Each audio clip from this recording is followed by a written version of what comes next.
Baik, sudah ada yang gabung lagi dengan kita di sini di Nightmare on the Malda FM. Dengan siapa nih? Halo Mas, selamat pagi. Ya, pagi Mas, ini dengan Mas Isdianto. Mas Isdianto. Mas Isdianto nih alamat yang mau diceritain di daerah mana Mas? Di daerah luar Pulau Jawa Mas, di daerah Luar Lampung. Pulau Jawa. Oh di Lampung, oke silakan. Gimana Mas ceritanya seperti apa? Silakan. Jadi begini Mas, orang tua saya itu kan buka usaha Mas, buka usahanya itu ayam potong itu Mas. Ya, dia orang tua saya itu bikin kandang itu panjangnya itu 100 meter, terus lebarnya itu 25 meter. Ini kandang apa Mas? Kandang ayam Mas. Kandang ayam. Ayam itu Mas, ayam potong itu Mas. Ayam, yang ya. biasa. Ayam potong ya? Ya, ya di sana itu kan di peraturan di desa saya itu boleh membuat kandang ayam yang seukurannya seperti tapi harus jauh dari pemukiman warga. Itu syarat utamanya? Iya Mas, syarat utama soalnya kotoran ayam itu kalau 1 kilo dari perkampungan itu masuk bau Mas, sampai aromanya ke perkampungan. Jadi jaraknya dari rumah itu 3 kilo lebih lah, sehingga di sana itu dibuat rumah khusus biar ada yang nunggu gitu. Jadi pekerja di sana yang kerjanya cuma ya ngurusin ayam itu, nunggu ayam. Ya, itu kan sudah kandang sudah jadi. Ya, malam paginya itu kan sudah koneksi sama pihak pekerja yang nyetok itu bibit. Nah, buat uji coba itu diisi 6.000 ayam. Nah, tapi malamnya itu kandang itu kayak ada yang ngimpuk gitu loh Mas. Ada yang apa? Kayak ada yang lempar batu. Oh, lempar batu ya? Ya, jadi bunyi keras itu Mas, bingung gitu Mas.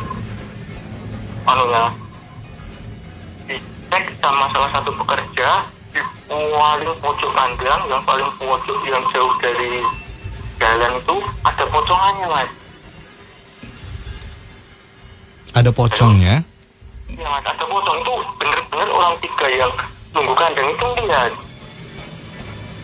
Itu pocong keluar sewaktu lemparan batu itu selesai atau gimana? Ya kan orang yang tunggu itu kan di rumah sendiri tuh Mas. Jaraknya itu sekitaran 4 meteran dari kandang. Ya itu kan yang di rumahnya itu kan ibarat 50 meter, yang 1 meter di depan. Ya penampakannya itu di 50 meter paling ujung sana. Ya jadi kan ada interval jarak jalan menuju ke kandang. Jadi mereka menaik ke kandang itu sudah ada pocongannya di sana.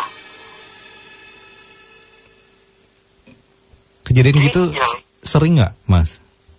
Nah itu pertama Mas. Terus paginya itu diisi 6.000 ayam, ya 4.000 itu mati semua Mas. Matinya tahu nggak penyebabnya kenapa gitu?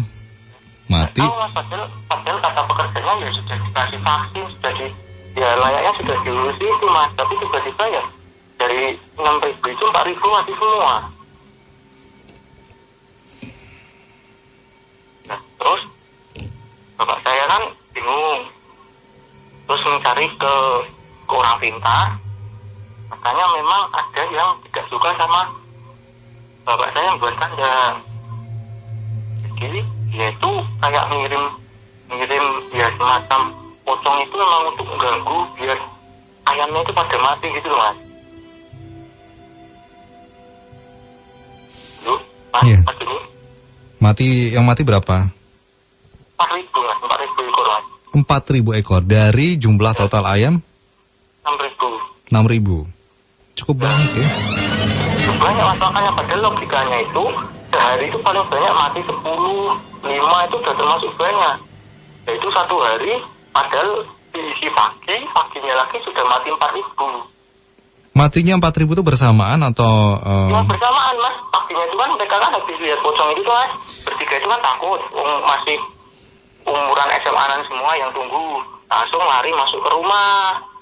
Udah nggak berani keluar lagi. Lah paginya ngecek, ayamnya itu mati 4.000. Tapi sudah diperiksa gitu, apakah ada indikasi mungkin karena sakit atau apa ayamnya? Ya kurang tahu Mas. Biasanya kalau sakit itu ya jarang berbarengan gitu loh mas. Biasanya interval 10, terus besok mati lagi 10, apa 20 lah itu kan biasanya nggak seperti itu sakit, tapi jarang sekali mati itu berbarengan gitu. Memang katanya orang tua yang dicari bapak saya memang itu di pocong tadi sendiri memang sengaja untuk merusak kandang itu mas. Ada nggak kejadian yang serupa di tempat yang lain gitu? Sama seperti yang dialami sama kandang di tempat. Kalau yang lain itu nggak ada mas, tapi kalau sejenis pembuat yang punya kandang kayak bapak saya itu ada sekitar 4 orang mas. 4 orang. Ya, umumnya tempat mereka itu ya sehari 10, 5, 3, kadang-kadang nggak ada yang mati. Ya belum ada yang alami sampai mati itu sebanyak itu gitu mas. Belum ada yang sebanyak itu, tapi ada ya tetangga yang ngalamin juga kasus yang serupa. Ya, kalau masih di bawah angka 20 itu masih dianggap wajar mas. Sama kan itu kan banyak bibit, biasanya kan ada yang cacat, tapi kalau yang sekali nyampe ratusan ribuan itu baru di baru di tempat ayah ya. Baru di daerah tempat saya itu baru bapak saya. Oke. Nah setelah kejadian itu yang dilakukan ada orang tua saya kan mencari orang pintar. Dan dia tadi bilang seperti itu, katanya ada emang yang sengaja nggak suka bapak saya usaha seperti itu. Dan terus istilahnya tuh dipageri gitu loh mas, dikasih benteng gitu mas biar nggak kejadian lagi. Karena itu sama orang tuanya itu ditanemin kayak keris gitu mas. Kayak iya benar, jadi keris itu saya lihat ukurannya itu paling sejengkal lah.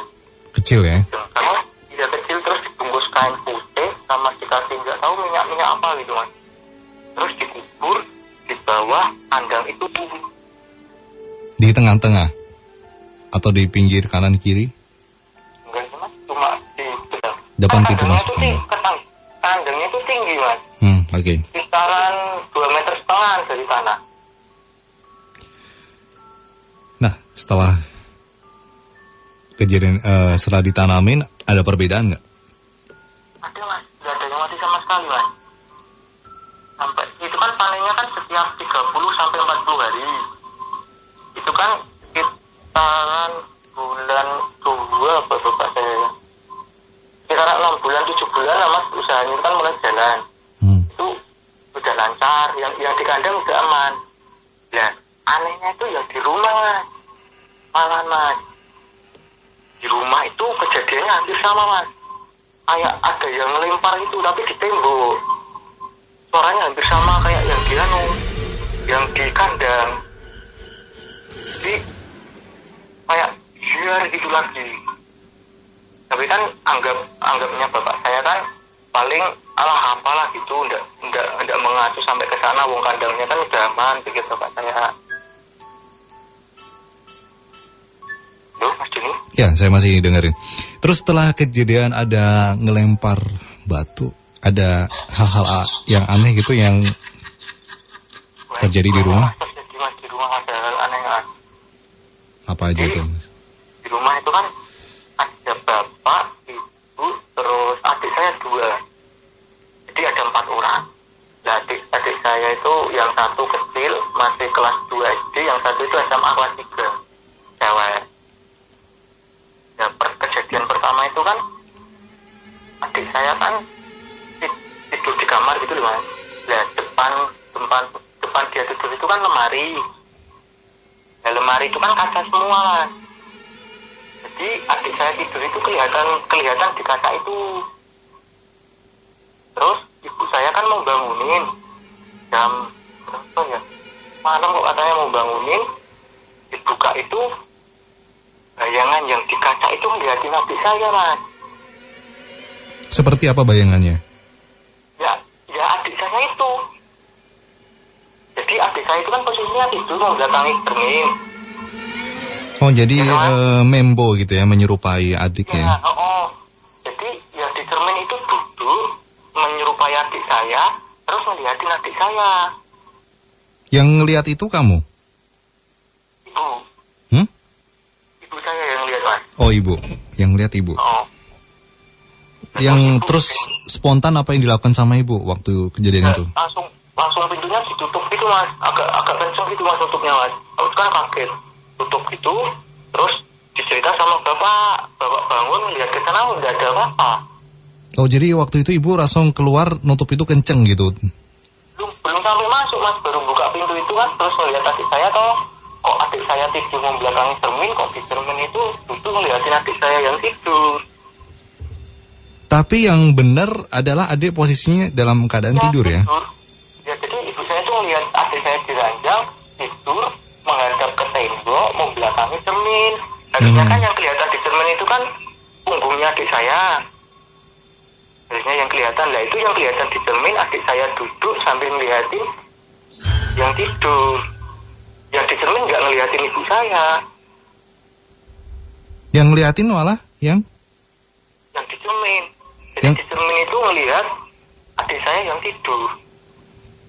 Waktu ibu sempat buka pintu kamar itu yang duduk di duduk ya? Ya duduk mas. Yang duduk itu ngelihat ibu nggak posisinya? Nggak ya? Semacam dia emang nggak peduli tapi dia posisi ngelihat. Oh dia kata ibu itu pandangannya yang di cermin itu fokus ke adik saya. Terus ibu tutup, lapor ke bapak, lihat bapak masuk ke sana, dilihat itu nggak ada apa-apa. Ya biasa aja, adik saya juga tidur, dia dibangunin juga nggak apa-apa. Katanya juga nggak mimpi apa-apa, nggak apa-apa, tidurnya nyenyak katanya. Nggak mimpi apa-apa malah nggak ya? Nggak mas, nggak ngerasa apa mas, ya kayak orang tidur biasa. Terus adik saya sama ibu disuruh pindah tidur sama ibu. Bapak tidur di luar, di kamar, di tempat keluarga itu, tempat nonton TV. Terus hari selanjutnya, kan di tempat saya kan ada yang namanya ronda kan. Ronda itu keliling tiap rumah gitu loh mas. Ya. Ngambil beras. Jimpitan. Jadi, ya? Iya jimpitan. Jimpitan itu kalau lah itu ada 2 orang yang lewat di depan rumah saya itu melihat katanya itu di atas rumah itu ada kepala tapi nggak ada badannya itu loh. Gimana ya? Katanya itu kepala tapi ya nggak ada badannya, cuma ada kayak nggak jelas itu sih, hitam gitu mas. Melayang? Iya melayang di atas genteng mas, di atas rumah katanya. Rumah siapa waktu itu mas? Rumah yang dimaksud rumah siapa mas? Rumah saya mas. Jadi orang ronda itu mau jimpitan ngambil beras. Nah, melihat ke atas rumah itu ada yang muter-muter itu tadi. Masya Allah. Nah itu mas.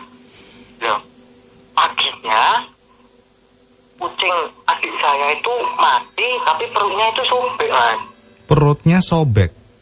Ya, ketemu di kamar mandi. Setelah kejadian ada kepala muter-muter di atas genteng itu ya? Pertama kan bapak kan nggak tahu, orang rumah kan nggak tahu kalau ada yang muter-muter di di atas rumah. Nah, taunya kucing itu kan ya sama anjing apa kan pikirannya tetap positif tuh mas. Nah, bapak itu malamnya kan jatah ronda ketemu sama yang ngelihat tadi kepala muter-muter tadi. Terus bapak saya diajak berdua gitu diceritain kan biar tidak jadi masyarakat itu mas, biar nggak buat heboh masyarakat.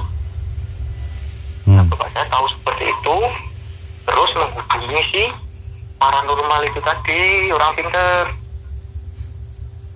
yang ngurus ini ya, yang ngurus kandang itu ya, paranormal yang ngurus kandang itu juga. Ya mas, ya kejadiannya di rumah katanya sama mas. Yang nggak suka itu mau ngincer kandang, tapi kan udah nggak bisa. Ya karena itu mau merusak yang di rumah. Itu katanya yang dikirim itu sejenis leak gitu katanya mas. Di tempat saya kan juga banyak orang Bali mas, pindahan dari Pulau Bali sana migrasi. Katanya dikirim leak buat ya gimana ya, kata kasarnya ngomong mau mencelakain orang rumah katanya gitu. Nah baru itu connect sama yang kok kucing adik saya itu meninggal tiba-tiba perutnya sobek kaki. Pas malamnya ada itu pastinya kucing adik saya itu mati itu sama bapak dihubungi gitu, diceritain sama paranormalnya ya, katanya langsung di paranormalnya ngomong ya seperti itu.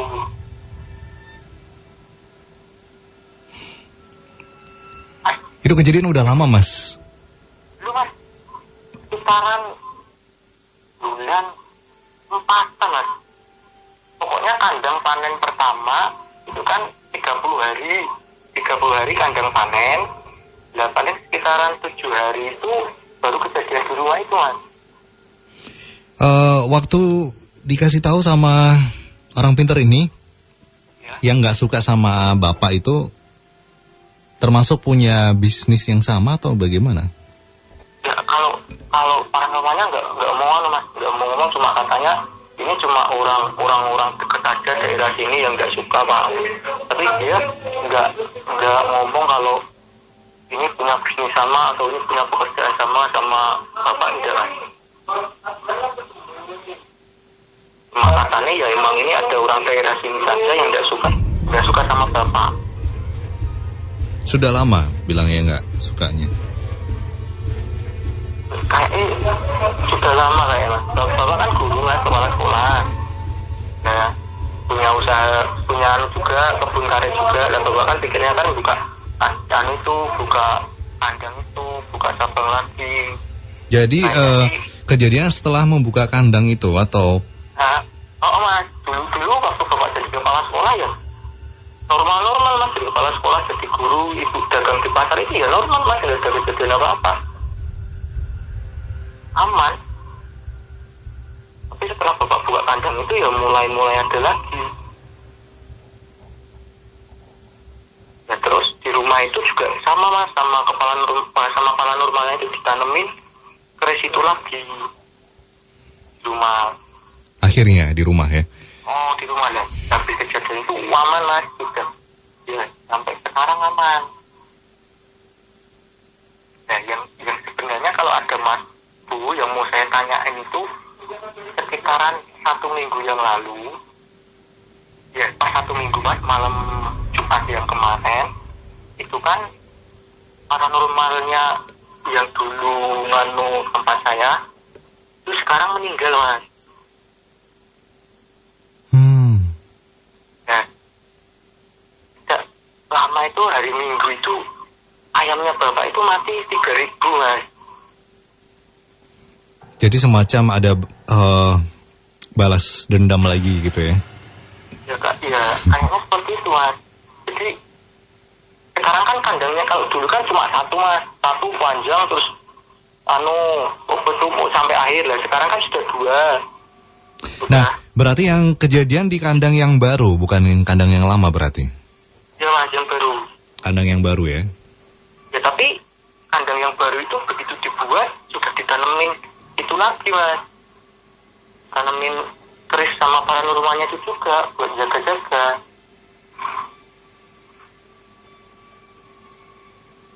Ya, tidak lama itu mati 3.000 itu ayamnya setelah di paranormal yang masa itu meninggal.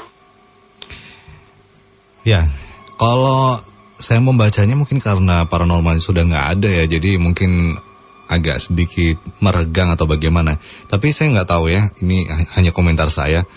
Mudah-mudahan nanti Kamis depan bisa gabung lagi, nanti biar dikomentari sama Mas Bu. Kejadian dari awalnya Mas Isdianto. Iya Mas. Ya, oke Mas Isdianto berarti posisi nggak di Lampung ya, di Semarang ya? Enggak Mas. Nah, yang ini tadi jam 10 tadi bapak saya nge-SMS. Nah katanya itu kan sekarang sudah di tembok, sudah di pagar tinggi gitu loh Mas. Sudah sekitaran 4 meteran toh, melingkar gitu, mengelilingi kandang terus di gerbang. Ya tadi ada yang salah satu pekerja itu orang kami Mas, sekitaran orang 8-an lebih itu melihat ada penampakan kepala di atas tembok pagar itu, ngeliatin orang-orang pada kumpul-kumpul itu. Di kandang itu? Ya di kandang. Kandang yang baru atau kandang yang lama? Itu kandang yang baru sama yang lama itu jadi satu lokasi mas, hadapan-hadapan.